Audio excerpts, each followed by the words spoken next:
The spirit of any city is a complex of location, history, memory, style, and community, the sum of the people who breathe and have breathed its air, most unremembered, a very few famous.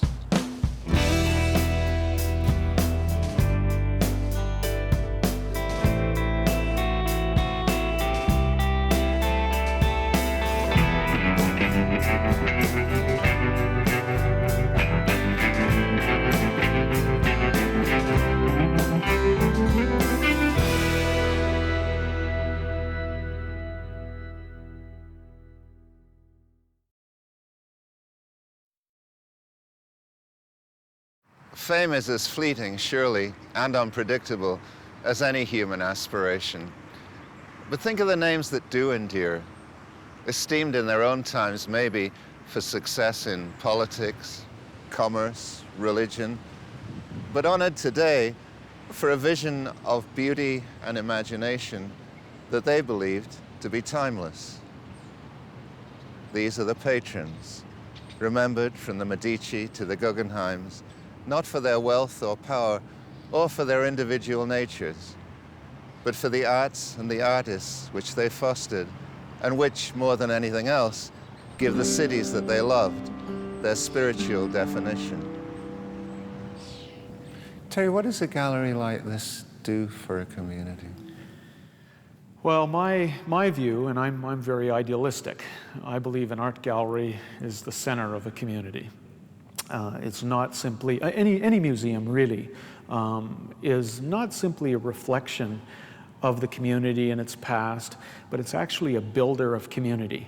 Art galleries are social places. They bring people together. They bring people in art together. The best ideals of humanity are contained in an art gallery. So they're dynamic places. They're about being a catalyst for discussion, debate, for creativity, for involvement of everyone in the community. I mean, that's quite an ideal and quite a responsibility to live up to. There's a social value and a social responsibility. We're not here just to hang works of art on the wall. We're here to, if I can use the word educate, but certainly to provide opportunities for people to learn about themselves, about the human condition, about local culture, about regional culture, about national culture. So in my estimation, we have a very, very important role to play. Fred Mendel was a very special person who had a vision. He's a great example of a businessman, an industrialist, who understood the value of art and culture. We came to Saskatchewan after the Second World War. Actually, we traveled, I would say we were chased out of Europe quite a few times before we came to the New World. Hitler moved in, we moved out, or Stalin moved in the East, we moved out. So we were gypsies for a long time. And then we decided, or rather my father very wisely decided, let's get out of here. And we first came to New York, but it was too big a city and too much competition in my father's business. Then he found a little auto car factory that had been abandoned in Saskatoon. And he decided it was just right for him to start his meatpacking business in the New World. After he reestablished his business here in the meatpacking business, to give something back to the community, he decided an art gallery was what the community needed. He was an avid art collector himself. In fact, his paintings were often hung in his meatpacking plant.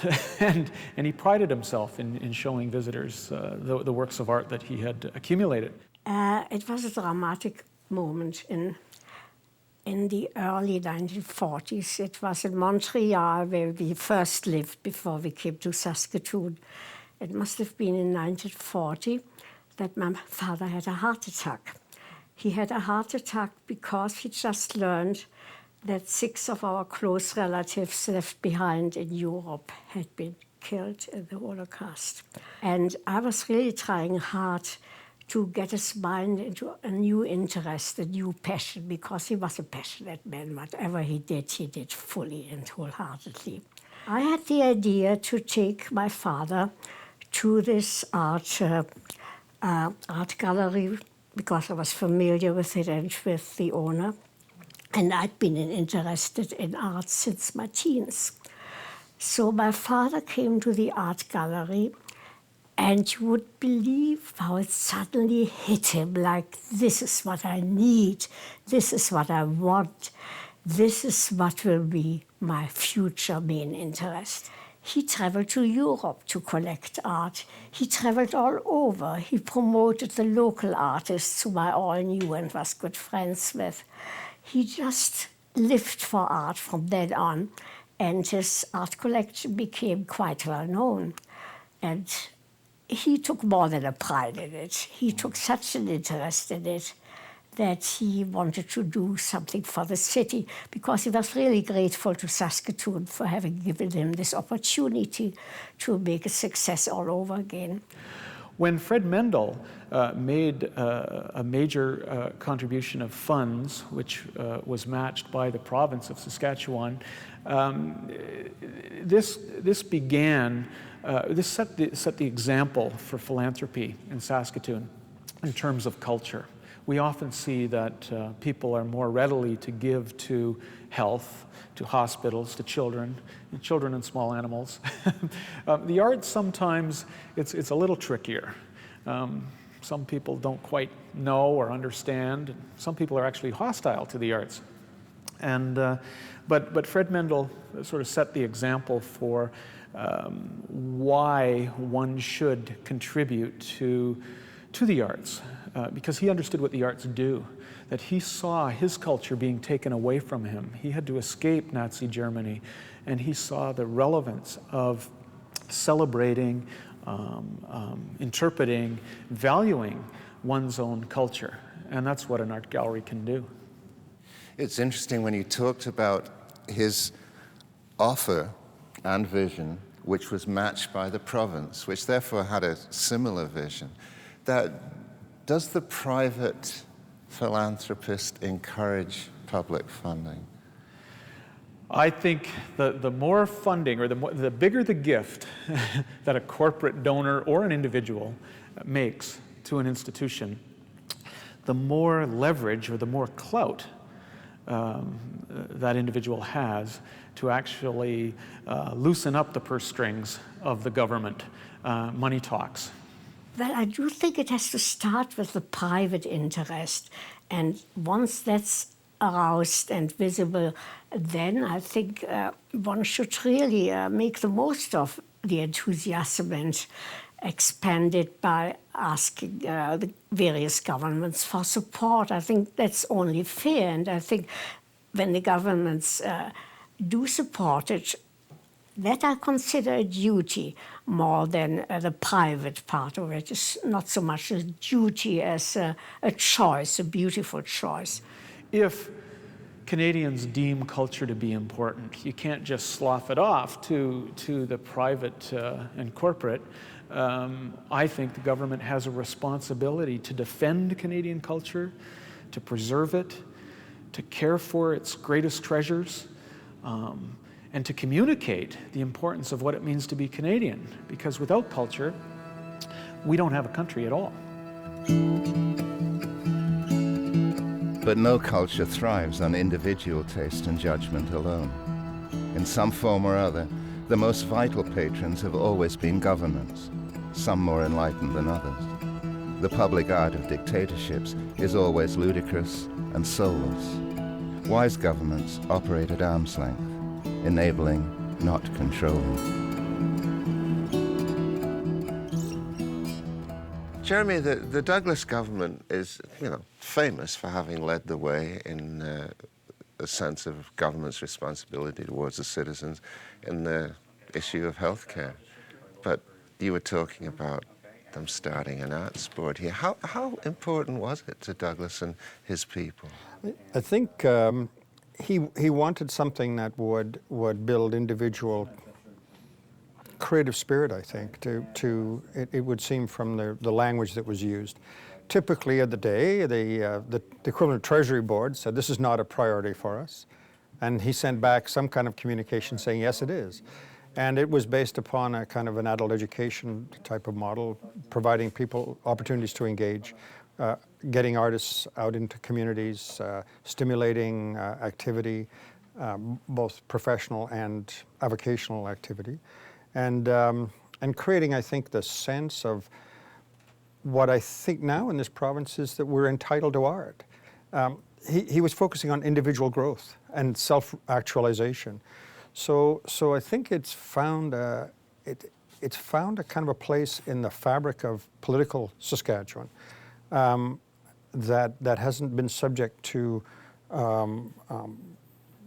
left, right, conservative, social democratic, however one wants to characterize these sorts of things.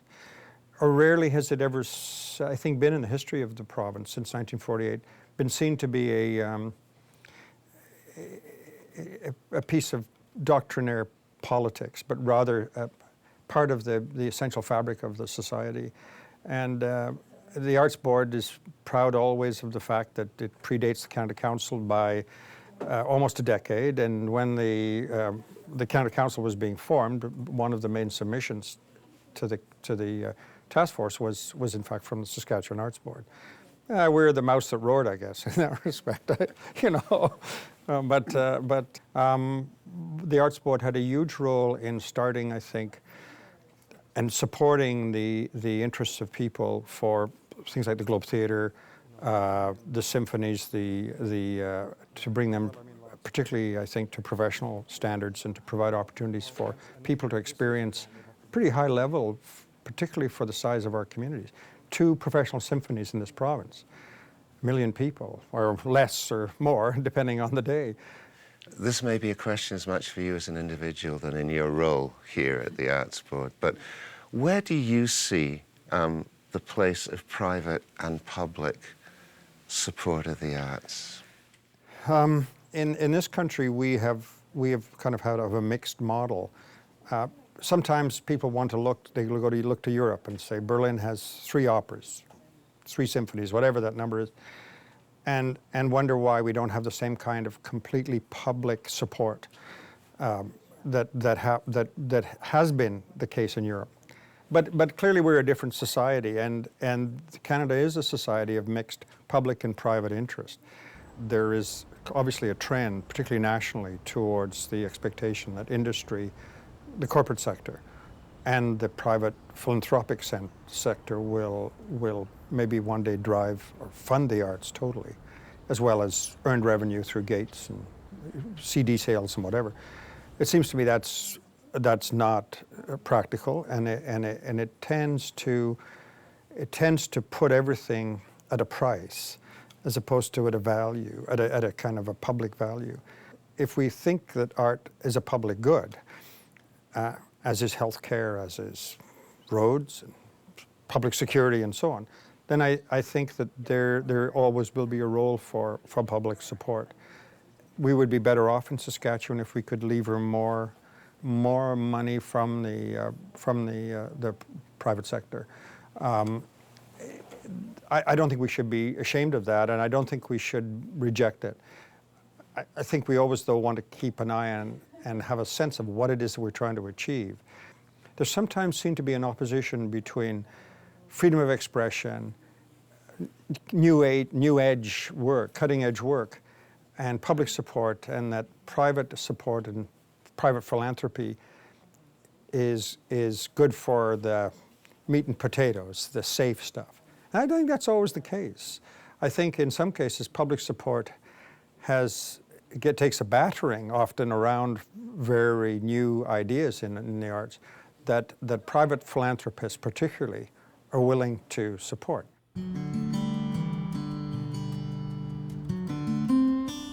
Henry and I have deliberately chosen to make donations in the arts field. We think that there is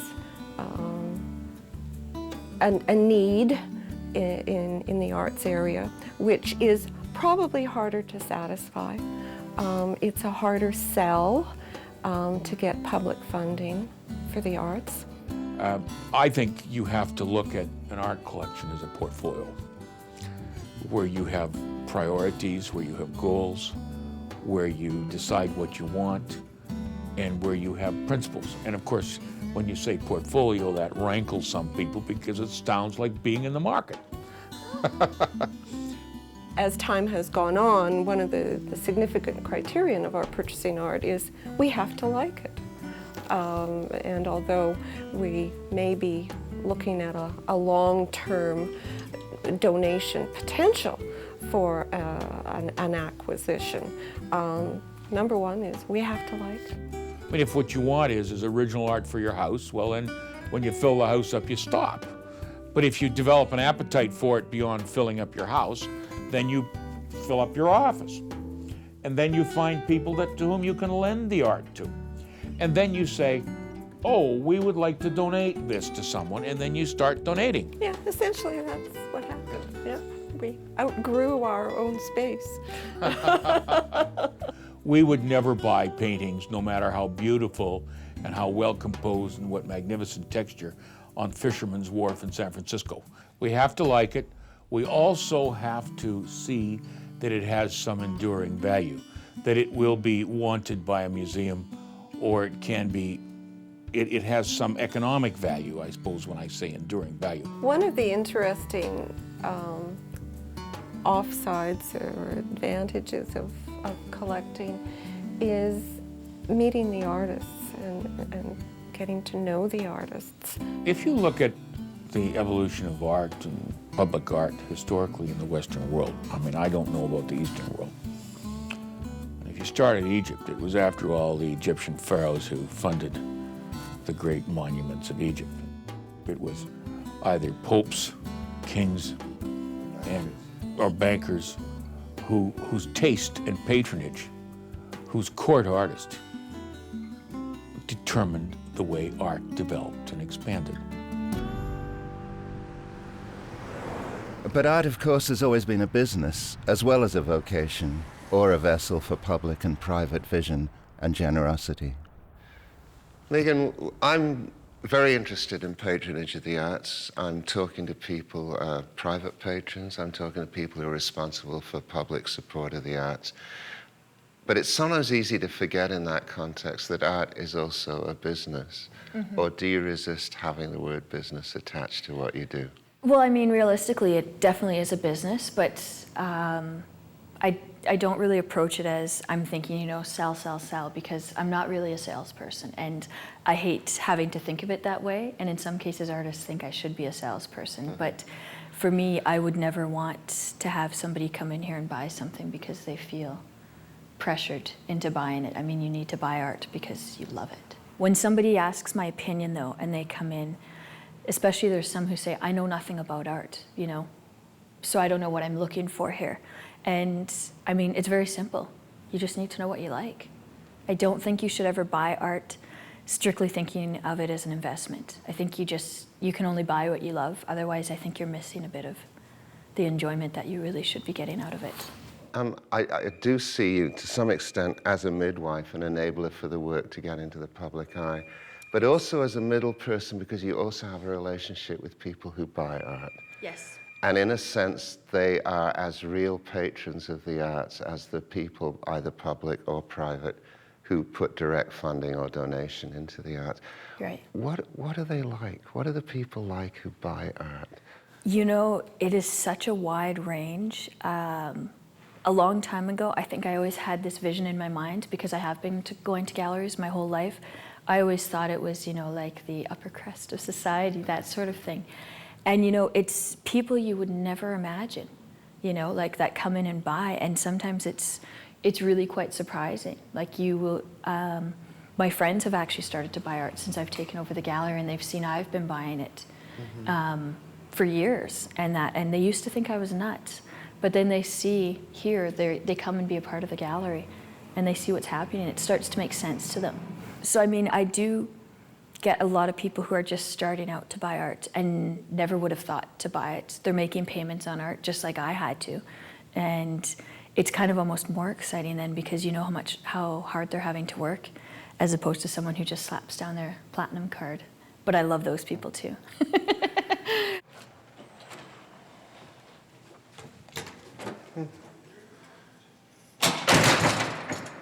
Wow. Wow, listen to the sound. This place is acoustically fantastic. Oh, God, I'd love to work in this place. Wow. Huh.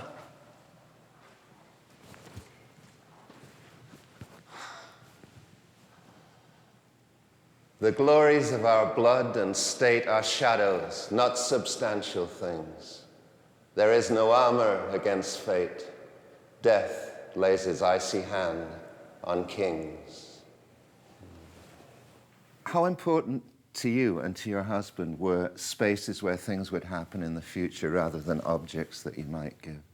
Oh, very important, yes, because we think the arts, the overall arts, is very important. You couldn't live without the arts, and you have to create either the spaces or the people who can do things in those spaces, yeah. I mean, I can't speak for my husband because I think he was creative, but I'm not a creative individual, but I can appreciate other people who have that gift, whatever form it takes. So whether it was the Shumiatsa Theatre at the Mackenzie, or the sculpture, Shumiatsa sculpture, or the shoebox at the university, these are places where it's full of life. You cast a pretty wide net. I mean, you talk about the arts, and in fact, you have helped almost all the arts. Well, arts is sort of, I think a lot of the art, of course we take the arts as a whole thing because it's not only theatre, it's not only paintings and sculpting, but it's many other things, and it's a form of communication. And if we didn't have that, I think life would be very, very stark and poor. It must sometimes be difficult to decide. It is very difficult. I wish I were a multimillionaire. It would be easier if I won the lotto. Yes, because they're all worthwhile. And it's not just large organizations, but there's individuals too. And sometimes that's what we've purchased, a piece of art. It may not be museum quality, but it gives it maybe the first piece of art that person has sold. And in fact, that happened when we were in New Brunswick, and we were at a midwinter meeting of the Council of the Bar, Canadian Bar, lawyers, not the other kind of a bar. And we went to see her work of art, and we bought some paintings. And she was thrilled, of course, but we didn't realize that we were the first to purchase. And 6 months later, she hadn't cashed the check. So we phoned her and said, "Why aren't you?" "Well, that's my first check." So we said, "Xerox it and put it on the wall and cash the check before it's stalemated." So that's the sort of, and that in itself gives you a great deal of pleasure, that maybe that gave her the kickoff for her to keep on going. You know, I wish there were more people, because Regina has some very wealthy families, and they don't seem to indulge in that. They indulge in other things, but not in supporting the arts in a good way. Well, good way, anyway. And it's too bad, because the rapport you get with individual artists or even with groups is in itself very rewarding and very satisfying. And because so often you put money into something, you never see the results. Here you can see it growing, where the reward is in seeing the faces of the kids. Do you actually feel in a civilized society that it's the duty of wealthy people to help the arts?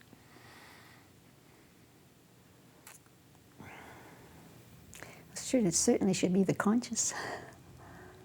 You know, it should be the spirit within the person that should count. But yeah, I guess if I had to answer that question, yes or no, yes, I do. Yeah, I do, because, but so many people don't seem to, they take the arts for granted, because so much of it is offered to them free, and whatever is offered free is usually not valued. What do you feel about government support of the arts? I mean, traditionally in the Middle Ages and beyond, the patrons were in effect the government. I mean, the Medicis ran Florence, right? Mm-hmm. What do you feel about government support of the arts? Well, they support other forms, and so I don't see why they don't support that. And I think it would be to their advantage if they did, because they're developing complete human beings when they evolve. the arts, because they're only developing one part of society, and you need to have the whole. Everyone suddenly burst out singing, and I was filled with such delight as prisoned birds must find in freedom, winging wildly over white orchards and dark green fields, on, and out of sight. Everyone's voice was suddenly lifted, and beauty came like the setting sun. My heart was shaken with tears, and sorrow drifted away. Oh, but everyone was a bird, and the song was endless. The singing will never be done.